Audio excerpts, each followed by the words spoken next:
Hello everyone, welcome back to my channel. I'm Deepti and our next new chapter is microorganisms. So let's now talk about microorganisms. अब microorganisms होते क्या है? तो अगर हम microorganisms की बात करें तो ये दो वर्ड से बना है, micro plus organism. Micro means minute or tiny, and organism is living organism. It is living organism. तो माइक्रो ऑर्गेनिजम्स हमारे वो ऑर्गेनिजम्स होते हैं जो बहुत ही टाइनी ऑर्गेनिजम्स होते हैं. That means we cannot see them with the naked eyes.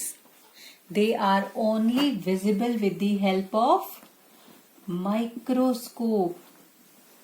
क्योंकि माइक्रोस्कोप हम किस लिए यूज करते हैं? माइक्रो जितनी भी माइन्यूट चीजें होती है उनको देखने के लिए. तो same as it is microorganisms को हम सिर्फ और सिर्फ माइक्रोस्कोप की हेल्प से ही देख पाते हैं. So these tiny organisms or those organisms which we can see them only with the help of a microscope are known as microorganisms. Now the study of microorganisms. अब microorganisms तो हमने देख लिए कि क्या होते हैं, but अब हम इन microorganisms को कहाँ पर पढ़ते हैं? तो हम इनको पढ़ते हैं बायोलॉजी में. सो माइक्रोबायोलॉजी क्या हुई? Microbiology is the study of microorganisms, और you can say the branch of science that deals with the study of microorganisms is known as microbiology. अब माइक्रोबायोलॉजी भी हमने देख लिया कि भाई ये तो स्टडी हो गई माइक्रो ऑर्गेनिजम्स की, बट जो साइंटिस्ट इन माइक्रो ऑर्गेनिजम्स को स्टडी करते हैं उनको क्या कहते हैं? So the scientist who study microorganisms are called as microbiologist. दो scientist who study microorganisms are known as microbiologists. So now let's see the characteristics of microorganisms. अब microorganisms तो हमने देख लिया कि भाई क्या क्या होते हैं, पर इनकी क्या कैरेक्टरिस्टिक्स है? क्या कैरेक्टरिस्टिक्स है? किस तरह के ये दिखते हैं, कैसे होते हैं, किस एनवायरमेंट में ये रहते हैं? So now let's see the characteristics of microorganisms. So microorganisms can be divided into two. They are divided into two. The first is unicellular and the second one is multicellular. So unicellular and multicellular. Uni means one, cellular is cell or celled. That means those microorganisms which are made up of only one cell are called as unicellular. Like for example, amoeba. And multi means many. Cellular is celled. That means those microorganisms which are made up of many cells are called as multicellular organism. Like for example, humans, animals, plants. So microorganisms की first characteristic तो हमने देख ली कि भाई वो unicellular होते हैं और वो मल्टीसेलुलर होते हैं. They are only visible with the help of microscope. हम उनको बिना माइक्रोस्कोप के नहीं देख सकते। दे अकर इन एयर। अब वो कहाँ कहाँ पर मिलते हैं, उनका हैबिटेट क्या है, क्या है उनका हैबिटेट? तो भाई वो एयर में भी होते हैं। They live in water also, they live in soil also, and in the body of living organisms. अगर हम अपनी बॉडी की भी बात करें तो भाई हमारी बॉडी में भी माइक्रो ऑर्गेनिजम्स हैं।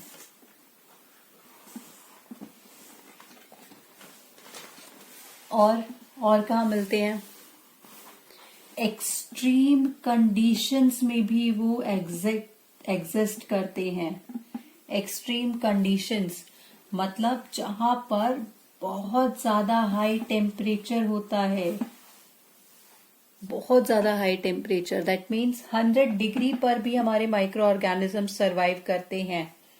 ड्रॉट में वो लोग माइक्रो ऑर्गेनिज्म सरवाइव करते हैं। बिल्कुल हॉट वाटर स्प्रिंग्स, जो बिल्कुल गर्म पानी के जो झरने होते हैं ना, उनमें भी हमारे माइक्रो ऑर्गेनिज्म सरवाइव करते हैं। तो इनको क्या बोलते हैं? These are actually extreme conditions. Snow में वो सरवाइव करते हैं, डेजर्ट में वो सरवाइव करते हैं, बिल्कुल मार्शी लैंड्स पर वो सरवाइव करते हैं। तो माइक्रो ऑर्गेनिजम्स आर एवरीवेयर। और माइक्रो ऑर्गेनिजम्स की एक खास बात है। वो खास बात ये है कि अगर इनको अनफेवरेबल कंडीशंस मिले, अनफेवरेबल कंडीशन मतलब कि भाई जहां पर ये खुद को सरवाइव नहीं कर पाए, तो वो इनके लिए अनफेवरेबल कंडीशन हो गई। लाइक फॉर एग्जाम्पल, आप हॉट वाटर स्प्रिंग के माइक्रो ऑर्गेनिजम्स को लाकर कहीं पर ड्रॉट वाले में डाल दो, या बिल्कुल हाई टेम्परेचर में ले जाओ या लो टेम्परेचर में ले जाओ, तो वो उनके लिए अनफेवरेबल कंडीशन हो गई। तो इन अनफेवरेबल कंडीशन में माइक्रो ऑर्गेनिज्म क्या करते हैं? They enclose themselves, they enclose themselves in a hard resistant covering. उनकी बॉडी के बाहर एक हार्ड रेजिस्टेंट कवरिंग होती है, which is known as cyst. इसको हम बोलते हैं सिस्ट। तो cyst is very very important. ये एक हार्ड कवरिंग होती है, अनब्रेकेबल कवरिंग। तो जैसे ही कोई माइक्रो ऑर्गेनिज्म किसी अनफेवरेबल कंडीशन में जाता है, so they enclose themselves in a hard resistant covering which is known as cyst. और जैसे ही इनको इनकी फेवरेबल कंडीशन मिल जाती है, जैसे ही इन माइक्रो ऑर्गेनिजम्स की इनको फेवरेबल कंडीशन मिल जाती है, तो ये सिस्ट रप्चर हो जाता है, ये सिस्ट रप्चर हो जाता है और माइक्रो ऑर्गेनिजम्स इससे बाहर आ जाते हैं एंड दे स्टार्ट मल्टीप्लाई। वो मल्टीप्लाई करना शुरू कर देते हैं। देखा कितनी अच्छी और खास बात है ये माइक्रो ऑर्गेनिजम्स की। सो microorganisms are also autotrophs. वो ऑटोट्रॉप्स होते हैं। They are heterotrophs.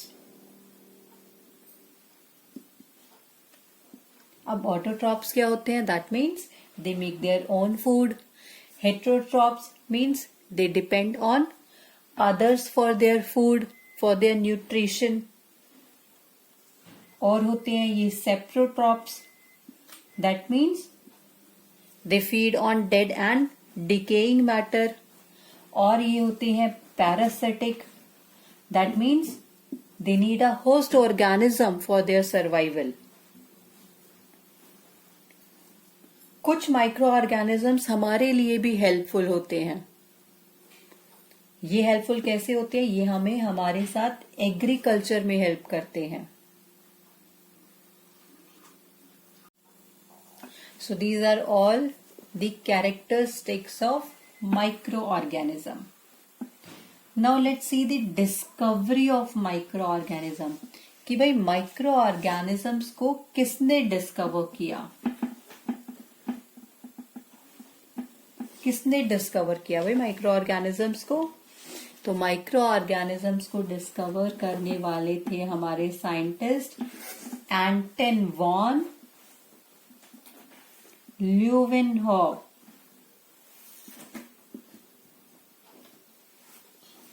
This is H.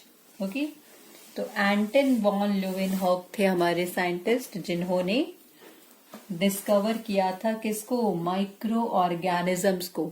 But उन्होंने कहाँ देखा और कैसे देखा?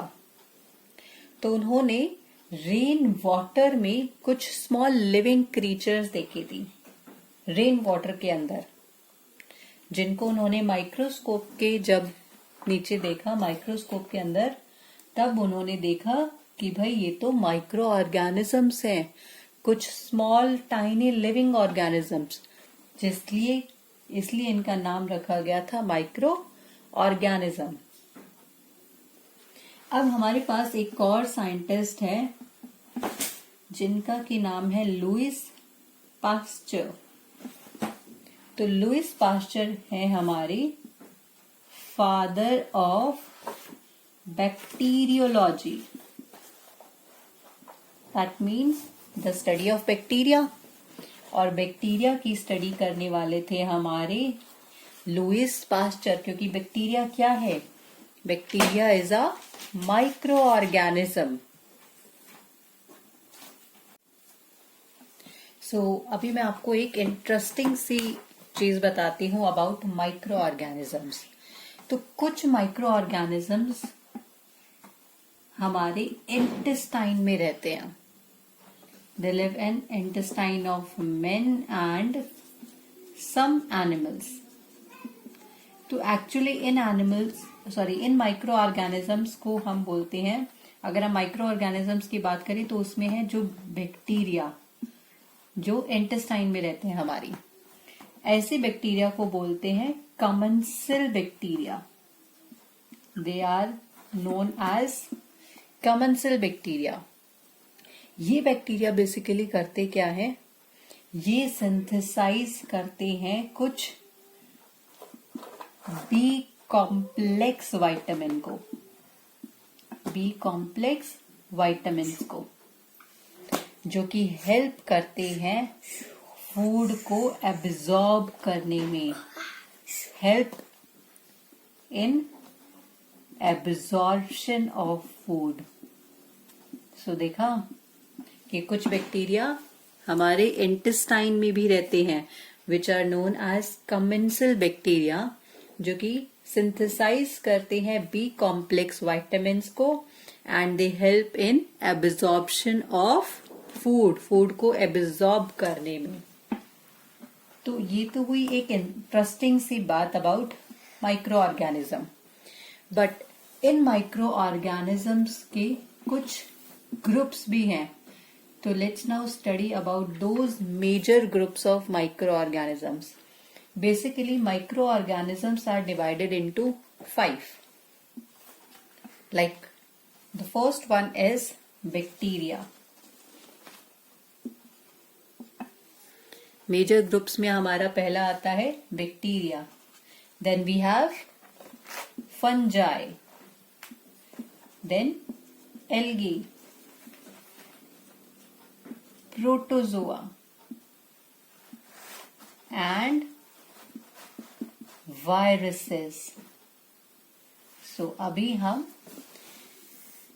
अपनी वीडियोस में यही पढ़ेंगे about bacteria, fungi, algae, protozoa and viruses. So these are 5 major groups of microorganisms which are very, very important.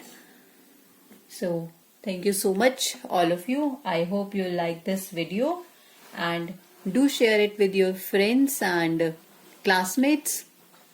Keep studying. Have a good day. And yeah, do not forget to like, share and comment and subscribe to this channel. Thank you so much.